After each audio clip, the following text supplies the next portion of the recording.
Supply छोड़ता है तो एनसी में हो जाता है। गुड। फिर उसके बाद हम लोगों का कंट्रोल रिले है, जो कि यहाँ पे एक नंबर में हम एक नंबर से लूप करके हमने लिए हैं टाइम रिले के एनो में।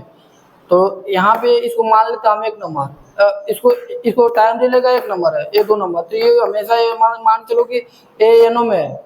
जब ये सप्लाई छोड़ेगा तो ये तुरंत एनसी में हो जाएगा। तो ये आ जा रहा है कॉन्ट्रैक्टर 1 में, मतलब कंप्रेसर मोटर का हम लोग का ये चालू हो गया। यहाँ से हम लूप करके देंगे, न्यूट्रल पा गया, वो चालू हो गया। फिर कॉन्ट्रैक्टर 1 का मतलब जो कंप्रेसर मोटर का यहाँ के जैसे बाद में भी लगा सकते हैं। कंडेंसर जैसे सक्शन लाइन से घूम रहा है, कंडेंसर में साइकिल क्रिया कर रहा है, हम लोग कंडेंसर के बाजू में भी लगा सकते हैं। या तो जो सक्शन लाइन कंडेंसर होते हुए आ रहा है कंप्रेसर के डिस्चार्ज लाइन में, हम लोग वहां पे भी लगा देंगे इस लिक्विड सोलनॉइड वाल्व को। लिक्विड सोलनॉइड वाल्व का हमेशा काम है कि हॉट लिक्विड को वो रोक के रखता है, मतलब गैस लिक्विड और हॉट लिक्विड और लिक्विड मतलब दोनों को मतलब मिक्स ना करे, इसके लिए हम लोग लिक्विड सोलनॉइड वाल्व लगाते हैं। तो यहाँ पे हम न्यूट्रल देते, लिक्विड सोलनॉइड वाल्व हमारा चालू हो गया। तो ये हमारा, और फिर उसके बाद यहाँ से जब 24 वोल्ट कंट्रोल कर यहाँ से हमारा थर्मोस्टेट में आता है। फिर उसके बाद यहाँ पर कंट्रोल फ्यूज लगा है 4 एम्पियर का। फिर इसके बाद हमारा आर में आता है, ये थर्मोस्टेट को चालू करने के लिए हम मतलब बैटरी रहेगी तो हमारा ये कॉमन नहीं देंगे, और बैटरी नहीं रहेगी तो हमारे यहाँ का 0 वोल्ट का कॉमन देंगे। फिर उसके बाद एक थर्मोस्टेट चालू हो जाएगा तो हम इंडोर के लिए जी से कनेक्शन देंगे। फिर उसके बाद हमारा जी से आएगा ब्लोअर मोटर के लिए। फिर हमारा ये कंट्रोल रिले में कनेक्शन होगा 1 में और 2 में कॉइल पावर में। फिर उसके बाद हमारा यहाँ से 220 वोल्ट लेंगे। 220 वोल्ट मतलब एनो में रहेगा, जब ये चालू होगा तो एनसी में हो जाएगा। तो फिर उसके बाद हमारा इसको थर्मोस्टेट को चलाने के लिए क्यों थर्मोस्टेट 220 वोल्ट में नहीं चल सकता 220 वोल्ट में? क्यों नहीं चलेगा? आता ही नहीं है। थर्मोस्टेट 220 वोल्ट का नहीं आता है। कितने वोल्ट का आता है? 24 वोल्ट में ही चलेगा थर्मोस्टेट। 220 वोल्ट नहीं ऐड करना। हाँ नहीं है, 24 वोल्ट ही रहेगा थर्मोस्टेट में। तो 24 वोल्ट का हम यहाँ से दे देंगे फ्यूज। ये 4 एम्पियर का है। फिर AR में हम दे देंगे इसका फेस, और ये हमारा C है, कॉमन है। अच्छा यहाँ पे एक सवाल है, जैसे ये CF2 है, कंट्रोल फ्यूज 2, और वहाँ पे है कंट्रोल फ्यूज 1 है ना? हाँ। कंट्रोल फ्यूज 2 अगर कुछ हुआ, सर्किट हुआ, तो कंट्रोल फ्यूज 2 कब पावर कट करेगा और वो C1 कब पावर कट करेगा? नहीं, इसका तो कट करेगा। कब करेगा? जब यहाँ से कोई फॉल्ट होगा तो इसको भी कट कर देगा। कैसे? शॉर्ट सर्किट होगा तो या एम्पियर ज्यादा। कौन सा वाला होगा? CF2 होगा, CF1 होगा? अगर यहाँ होगा तो यही होगा, यहाँ सप्लाई आएगी, इसमें यहाँ से इधर नहीं जाएगी थर्मोस्टेट में। वो वाला कब होगा? ये वाला जब इसमें इधर से कोई सर्किट शॉर्ट होगा तो ये जाके फॉल्ट होगा। और मान लो ऊपर ही शॉर्ट हो गया तो?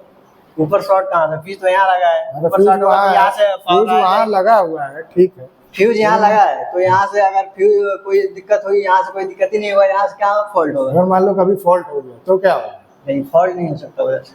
कहाँ फॉल्ट होगा? मेन सप्लाई आ रही है, मेन नहीं, फ्यूज का काम देखो दोनों तरफ का होता है, उधर भी अगर फॉल्ट। कंट्रोल डायग्राम है, ये हमारा पावर वायरिंग है, और कंट्रोल डायग्राम कंट्रोल वायरिंग है। पावर वायरिंग में हम देखेंगे कि 2 CFM लगा है, 3 CFM है, 2 कंप्रेसर है, और एक ऑपरेटर फैन मोटर है। तो इसको हम कंट्रोल वायरिंग बनाएंगे। किसी एक इसमें फ्यूज से एक फेस से एक वायर लेंगे, और एक वायर लेकर हम 224 वोल्ट का